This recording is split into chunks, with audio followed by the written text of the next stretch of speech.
How to see first message on Instagram. So to see your first message on Instagram, all you have to do now, after you open up your Instagram app like this, now tap on your, as you can see now, tap on your message section. After you come to this message section, as you can see now, there is many conversation that I made with people.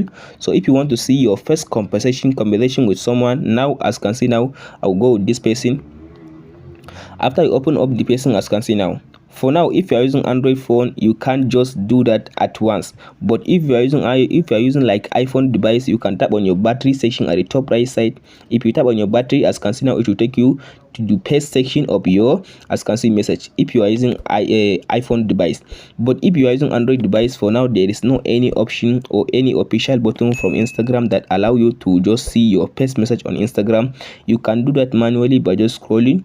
As you can see now, if you are using Android, you can just scroll up, but if you are using iPhone, you can tap on your battery section at the top, battery or Wi-Fi. If you tap on the battery or Wi-Fi, it will take you to, as you can see now, if you tap on battery or Wi-Fi at the top, it will take you to the paste message that you made with the person that you open your conversation with him. That's it, guys. Hope this video helps you out. Don't forget to like and subscribe. Thank you for watching, guys.